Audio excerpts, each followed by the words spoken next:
first ever factory outlet, Chandanagar, Mukunda Jewelers, opening soon. No making charges.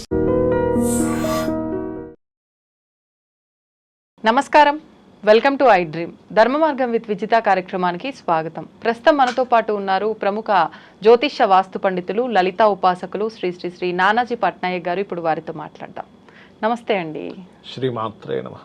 గురుగారు, ఉగాది రాబోతోంది. ఇప్పుడున్న క్రోధినామ సంవత్సరంలోంచి విశ్వవసునామ సంవత్సరంలో అడుగు పెట్టబోతున్నాం. ఎలా ఉంది విశ్వవసునామ సంవత్సరం? అసలు విశ్వవసు అంటే ఏంటి? అంటే మనకి నారదుడి యొక్క పుత్రికల పేర్లు ఈ 60 కూడా విష్ణుమూర్తి అనేటువంటి అర్థం కూడా ఒకటి ఉంటుంది, మంచి అనేటువంటి ఒక అర్థం కూడా ఉంటుంది దీనికి. ఇట్లా చాలా అర్థాలు ఉంటాయి దీనికి. అయితే ఈ క్రోధినామ సంవత్సరం అంతా కూడా గొడవలు, మనం లాస్ట్ ఇయర్ చెప్పుకున్నాం ఆల్రెడీ, అంతా ఈ గొడవలే ఉంటాయండి. దాంతోపాటు కుజుడు కూడా అధిపతి అయ్యాడు అక్కడ. ఇక్కడేమో విశ్వవసునామ సంవత్సరం. ఈ సంవత్సరానికి కారకుడు ఎవరంటే రవి. దీనివల్ల ఏమిటి అంటే, ఒకటి విశ్వవసు నామ సంవత్సరం వల్ల కొన్ని ఫలితాలు ఉంటాయి. శని భగవానుడు మనకి మీనంలోకి వెళ్తున్నాడు, దానివల్ల కొన్ని ఫలితాలు ఉంటాయి 2.5 సంవత్సరాల పాటు. అది ఎప్పటి నుంచి అంటే దాదాపుగా ఏప్రిల్ మాసం, మార్చి నుంచి స్టార్ట్ అయిపోతుంది ఆ ఫలితం అనేది. పర్టికులర్గా ఎటువంటి ఫలితాలు ఇస్తుంది అది అంటే, ఇప్పుడు ఇంతకాలం మనం రకరకాల వ్యక్తులు గొడవలు చూసాం ఈ క్రోధినామ సంవత్సరంలో. తండ్రి కొడుకు, లేదా ఇద్దరు లవర్లు, ఇంకోడోడు సినిమా ఫీల్డ్ అని అనేది అందరూ గొడవలు జరిగాయి. ఇక్కడ ఏం జరుగుతుందంటే, ఒకే ధర్మంలో ఉండే వాళ్ళు గొడవలు పెట్టుకుంటారు. అంటే ఇప్పుడు చూడండి, హిందువుల్లోనే మేము వైష్ణవం, విష్ణువు గొప్ప అంటే, లేదు శైవం గొప్ప అని ఈ గొడవలు ఎక్కువ అవుతాయి. అదే క్రిస్టియన్స్లో కూడా క్యాథలిక్ లేదా మరియమ్మను పూజించే వాళ్ళు ఉంటారు, అందులోనే యేసును పూజించే వాళ్ళు ఉంటారు. వీళ్ళలో గొడవలు రావడం అన్నిటికంటే కూడా ఎక్కువగా ఇవి శైవము, వైష్ణవము, వీటి మధ్యని అది అలాగ పెరిగి ఒక 2.5 సంవత్సరాలు. అది కూడా ఒక రకంగా భగవంతుడు చూపించేటువంటి లీలే. అంటే మనకందరికి తెలియడం కోసం. ఇప్పుడు దీనిలో పరిపూర్ణమైనటువంటి జ్ఞానం ఉన్న వ్యక్తి ఒకే పరమాత్మ ఇన్ని రూపాల్లో ఉన్నవాడని అర్థం చేసుకుంటారు. విష్ణువు, శివుడు, అమ్మవారు, గణపతి కావచ్చు, స్కందుడు కావచ్చు, ఒకే పరమాత్మ యొక్క శక్తిదంతా అర్థం చేసుకుంటారు. లేని వాళ్ళు ఏంటంటే ఈ గొడవలు ఎక్కువ అవుతాయమ్మా. మీనంలోకి శని వెళ్తున్నాడు కాబట్టి గుర్తుపెట్టుకోండి మీరు ఇది. అలాగే మనకి 1 సంవత్సరంన్నర నుంచి కూడా భూముల యొక్క ధరలు ఆగిపోయి ఉన్నాయి. అవునండి, సంవత్సరం 3 నెలల నుంచి. అవును, జూన్ వచ్చిందంటే కేతు మారాడు అంటే భూముల ధరలు చక్కగా పెరుగుతాయి. రియల్ ఎస్టేట్కి కొంచెం ప్రాణం వస్తుంది జూన్ నుంచి. గుర్తుపెట్టుకోండి, రియల్ ఎస్టేట్ ఏజెంట్లు అంతా ఊపిరి పీల్చుకుంటారు. రేటు పెరగడమైనా బిజినెస్ అదే రకంగా పెరుగుతుంది, రేట్స్ కొంత మార్పు వస్తుంది. రేటు బిజినెస్ ఉంటేనే రేట్ ఉంటుంది, లేకపోతే రేట్ రాదు మీకు. ఇప్పుడంతా ఆగిపోయి ఉన్నాయి ఎక్కడికక్కడ. జూన్ నుంచి కొంచెం వాటికి బాగుంటుంది. అదేవిధంగా ఈ సంవత్సరానికి అధిపతి రవి కాబట్టి, రవి ఆరోగ్యానికి కారకుడు. ఆరోగ్యానికి, పొలిటికల్ వాటికి, రాజుకి కారకుడుగా చెప్తూ ఉంటారు. అందుకని ఏంటంటే కొన్ని ఈ క్యాపిటల్స్ విషయంలో సెకండ్ క్యాపిటల్స్ రావడం కానివ్వండి, లేకపోతే గవర్నమెంట్ కొన్ని నిర్దిష్టమైనటువంటి కొన్ని నిర్ణయాలు తీసుకోవడం కానివ్వండి, మనకి కొన్ని ప్రాణాంతకమైనటువంటి రోగములకు రవి ఆరోగ్యానికి కారకుడు కాబట్టి ఔషధం కనిపెట్టడం కానివ్వండి, ఇవి జరుగుతాయి. ఇప్పుడు క్యాన్సర్ లాంటిది ఉంది, అలాంటి వాటికి ఏదైనా కొత్త ఔషధం కనిపెట్టడం. లేనట్లయితే ఆరోగ్యపరమైనటువంటి విషయాల్లో గవర్నమెంట్ కొన్ని నిర్ణయాలు తీసుకొని ప్రజలకి కొంచెం ఆరోగ్యం అందేటువంటి ఈజీగా కొంచెం. అంటే ఇప్పుడు చూడండి, ఇప్పుడు ఏదైనా హెల్త్ ఇష్యూ వచ్చిందనుకుంటే హాస్పిటల్కి వెళ్తే వేలు లక్షలు అయిపోతుంది. ఎందుకు అంటే గవర్నమెంట్ హాస్పిటల్ సరిగ్గా లేవు మనకి. ఉన్నాయంటే దానిలో ఉండే ఫెసిలిటీస్ అది ప్రైవేట్ హాస్పిటల్లో ఉన్నంత ఇదిగా ఉండట్లేదు. సో అది. అదేవిధంగా ఈ పొలిటికల్ కారకులు ఎవరైతే, రవి మీద కేతు వస్తున్నాడు ఈ సంవత్సరం కాబట్టి ఏమవుతుంది అంటే, ఇక్కడ కొంచెం పొలిటికల్లో ఉండేటువంటి వారికి పదవి మార్పులు, గవర్నమెంట్లో పెద్ద దీంట్లో ఉండే వాళ్ళకి పదవి మార్పులు, కొంచెం పీఠాధిపతులకు కూడా కొంత ఇబ్బంది రావడం. ఇబ్బందులు అంటే కొంచెం వాళ్ళ హెల్త్ పరంగా కావచ్చు, ప్రాణపరంగా కావచ్చు కొంత ఇబ్బంది. ఎందుకంటే మీనంలో సంచరించేటువంటి శని రాహుతో కలుస్తున్నాడు కూడా. మీనరాశి, ధనస్సు రాశి అనేటువంటిది ఆధ్యాత్మిక రంగాల్లో ఉండేటువంటి వారు, ధర్మానికి సంబంధించిన స్థానాలు అవన్నీ కూడా. సో మొదటి 2-3 నెలలు దాని ప్రభావం ఎక్కువగా ఉంటుంది. ఈ అనవసరమైనటువంటి గొడవలు, అసలు అంతా ఒకటే పరమాత్మ అనేటువంటి భావన మర్చిపోయి పిచ్చి పిచ్చి గొడవలు చేసుకోవడం, ఇట్లాంటివన్నీ కూడా పెరుగుతాయి. ఇప్పుడు జిహాద్ ఎలా ఉందో ఇది ఒక విహాద్ అయిపోతుంది, విష్ణువు గొప్పది అని, శైవాద్ శైవం గొప్పదని అని చెప్తున్నా నేను మీకు. అట్లా అంటే మిడిమిడి జ్ఞానంతో గొడవ పెట్టుకోవడం, ఇది ఒక రకంగా ఏంటంటే అసలు నిజమేంటో తెలియడం కోసం కూడా అప్పుడప్పుడు పరమాత్మ ఇలాంటి లీలలు చేస్తూ ఉంటాడు. అదొకటి. అట్లాగే కొంచెం ఈ ఏదో కరోనా లాంటివి వచ్చేస్తాయి అంటున్నారు కానీ అంత రాదు, ఏదో మొత్తం లాక్డౌన్స్ అంత ఏమీ అవ్వదు. కొంచెం ఏంటంటే జలప్రలయాలు, అకారణంగా వర్షాలు, మంచి ఎండ ఉండగా వర్షం రావడం, నావీస్ ఇట్లాంటి వాళ్ళలో ఉండేటువంటి వారికి కొంచెం ఇబ్బంది, కొంచెం ఈ సుడిగుండాలు లాంటివి ఎక్కువగా తిరగడం, సడన్గా ఇప్పుడు మామిడికాయలు ఇప్పుడు కొద్దామనేసరికి సడన్గా వర్షం రావడం, కొన్ని మామిడికాయలు అవి కింద పడి కొంచెం వాటికి ఎఫెక్ట్ రావడం, ఇట్లాంటివి కొంచెం జరుగుతాయి. బట్ ఈ సంవత్సరం పంట పొలాలు అవి కొంతవరకు రైతులకు కొంత లబ్ధి కూడా ఉంది, లేదనేం కాదు.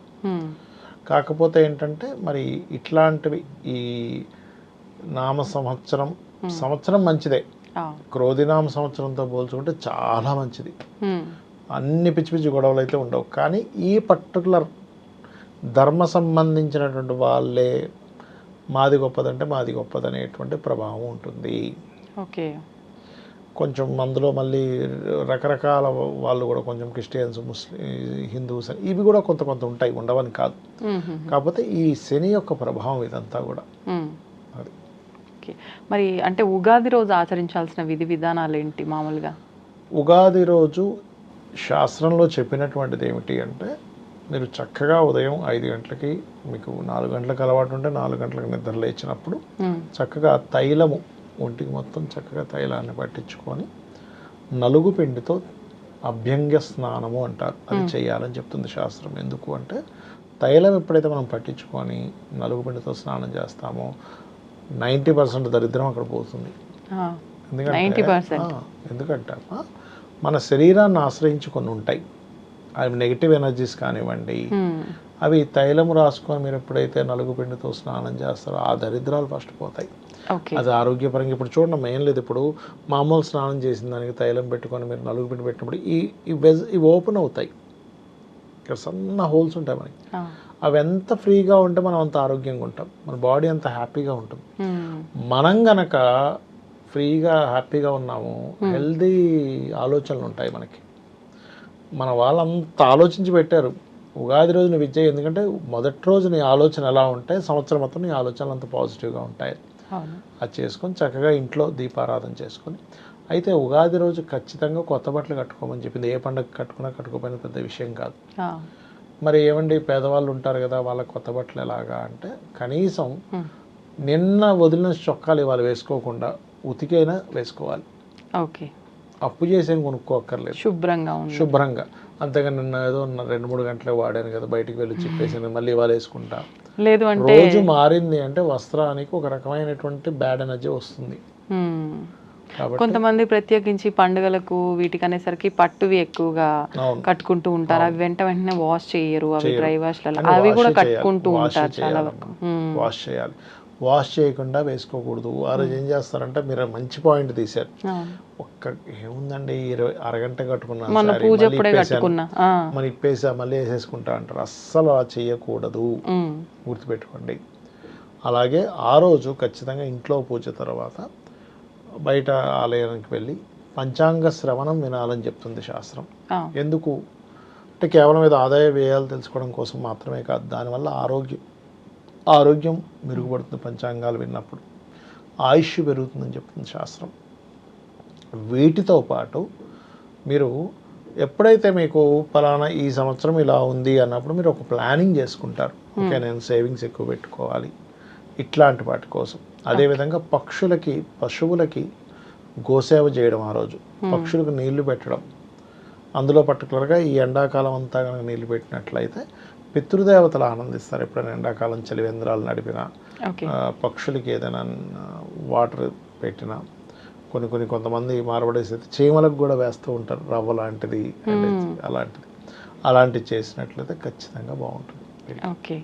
అది అలాగే ఇంకోటి ఏంటంటే, ఎప్పుడు కూడా ఉగాది రోజు దూషించడము, గొడవలు పెట్టుకునేటువంటి సందర్భాలు తీసుకురాకూడదు. ఇప్పుడు ఈ మాట తీస్తే గొడవ వస్తుంది అన్నప్పుడు తీయకూడదు. ఎందుకంటే మనకి చూడండి, మీరు గమనించండి ఎప్పుడైనా మీరు, అంటే నేను ఈ సిమ్టమ్స్ చెప్తున్నా, ప్రతి ఒక్కరు ఇది గమనించవచ్చు. మనం ఎక్కడికైనా బయలుదేరుతున్నాం అనుకోండి అమ్మ, ఇంటి నుంచి బయటికి వెళ్తూ మళ్ళీ వెనక్కి వచ్చామనుకోండి, ఆ పనులన్నీ అలాగే జరుగుతాయి. మీరు వెళ్ళిన పని అబ్జర్వ్ చేయండి. ఆటంకాలు వెళ్ళి అక్కడికి వెళ్ళి 2 సార్లు వెళ్ళి రావడం అలాగే ఉంటుంది. మీరు నిద్ర లేస్తూనే ఒక స్మైల్తో హ్యాపీగా నిద్ర లేచి చూడండి, ఆ రోజు అంతా బాగుంటుంది, పాజిటివ్గా ఉంటుంది. ఓకే, అలాగే మీరు ఎవరికైనా ఒక ఫోను కలిపేటప్పుడు మీకు కలవట్లేదు ఫోన్ మాటికి, ఆ కలిసి ఏదైనా ఒక పని ప్రారంభించారనుకోండి, అక్కడి నుంచి అదంత ముందుకు వెళ్ళదు. అంటే ప్రకృతి వెరీ క్లియర్లీ ఇండికేటింగ్ మీకు, ఇక్కడ ఫోన్ కలవట్లేదు, ఏదో పని చేద్దాం అనుకున్నామంటే ఆ పని చేయడం వల్ల ఏదో రాంగ్ ఉంది, నువ్వు ఒకసారి రీచెక్ చేసుకో అని చెప్తుంది. ఒకసారి అందుకే నేను ఏం చెప్తానంటే, ఎక్కడైనా మీరు బయలుదేరేటప్పుడు అన్నీ చెక్ చేసుకోండి, ఫస్ట్ రాసుకోండి ఇవన్నీ తీసుకున్నాం లేదా. మీరు టక్కన బయలుదేరి వెళ్ళిపోవాలి. అందుకే పాతకాలం వెనక్కి పిలవకరా అనేవారు. వెనక్కి పిలిచి వెనక్కి చూసామా అంటే ఆ పని అవ్వదు, సరిగ్గా సక్రమంగా అవ్వదు, 1-4 సార్లు వెళ్ళాలి. అది మీరు ప్రాక్టికల్గా చూడొచ్చు కావాలంటే, ఎందుకంటే ప్రకృతి వెరీ క్లియర్లీ మీకు చెప్తుంది. అందుకని మీరు ఉగాది రోజు కనుక ఘర్షణలు ఏవేవో ఇవి పెట్టుకున్నారనుకోండి, లైఫ్ మొత్తం అలాగే ఉంటుంది. ఇంకోటి ఏంటంటే, ఉగాది ఎప్పుడైతే మనకు వచ్చిందో, మనం పోయిన సంవత్సరం ఏం తప్పులు చేసాం, ఎక్కడ సమయాన్ని వేస్ట్ చేసుకున్నాం, మెయిన్గా మనం సక్సెస్ అవ్వాలంటే మనకి ఎన్ని సంవత్సరాలు మారుతున్నా, ఎన్ని కొత్త సంవత్సరాలు వచ్చినా, ఏ గ్రహాలు మారుతున్నా, మొట్టమొదటిగా మన మైండ్ మారినంతసేపు మన జీవితం మారదు. అసలు ఫస్ట్ మీరు తెలుసుకోవాల్సింది, నేను సమయాన్ని ఎలా వినియోగించుకోవాలి. ఒక 2 వ్యక్తులు ఉన్నారు, ఒక 25 ఏళ్ళ పిల్లలు 2 ఉంటే, యువకులు 2 ఉంటే, ఒక వ్యక్తి ఐఏఎస్ అయితే ఇంకో వ్యక్తి అన్ని సబ్జెక్ట్స్ పోయాయి. కారణం ఏమిటి? ఇద్దరిలో కరెక్ట్గా సమయాన్ని ఒక వ్యక్తి బాగా వినియోగించుకున్నాడు, ఇంకో వ్యక్తి అంతగా వినియోగించుకోలేదు. సింపుల్, అంతే. ఇద్దరికి ఉంది అంతే సమయం కదా. ఇలా ఏంటంటే సమయాన్ని వినియోగించుకునేటువంటి ప్రక్రియ కనుక మీరు ఉగాది రోజు ఒక నిర్ణయం తీసుకుంటే ఖచ్చితంగా సక్సెస్ అవుతారు. మీరు కొన్ని అలవాట్లు మానే ముందు ఉగాది రోజు అందరికీ చెప్పేసుకోవాలి, నేను ఇది మానేస్తున్నా ఈ రోజు నుంచి. అప్పుడు అవతల వాళ్ళ ముందు మీరు తీసుకోవాలంటే కూడా ఎలాగో షేమ్గా ఉంటుంది. అరే వీడు మానేస్తా అని చెప్పి అంటే పరువు పోతుందిరా నాకు ఇప్పుడు అనేటువంటి దాంతోనైనా మనిషి ఆపేసుకుంటాడు. అవునండి, అవి పాటించాలి, అవి మెయిన్గా చేయాలి. అంటే మార్పులు ఏమైనా రావాలి అని అంటే ఖచ్చితంగా ఆ రోజున మొదలు పెట్టాలి. లలిత కానీ విష్ణు సహస్రనామాలు కానీ ఆ రోజు పొద్దున్నే చేసినట్లయితే, ఉగాది రోజు ఉండేటువంటి ప్రత్యేకత ఏమిటంటే, ఆ రోజు మీరు ఎట్లాంటి పాజిటివ్ స్టార్ట్ చేస్తారో అదంతా సంవత్సరం అంతా ఉంటుందమ్మా. ఎందుకంటే ఆ రోజు ఉండే గ్రహాలు, ఆ రోజు ఉండే సమయము, ఆ రోజు ఉండేటువంటి తిథి, ఆ రోజు ఉండేటువంటి తత్వం అన్నీ కూడా మీకు మొత్తం ఇయర్కి మొత్తం క్యారీ చేస్తుంది అది. అందుకని చాలా కేర్గా, చాలా పాజిటివ్గా ప్రతి దాన్ని ఆస్వాదిస్తూ అలా అలవాటు చేసుకుంటూ అలా కనుక ఉండగలిగితే ఉగాది నుంచి సంవత్సరం పాటు బాగుంటుందని కోరుకుంటున్నాను. ధన్యవాదాలండి, చాలా మంచి విషయాలు తెలియజేశారు. నమస్తే. శ్రీమాత్రే నమః.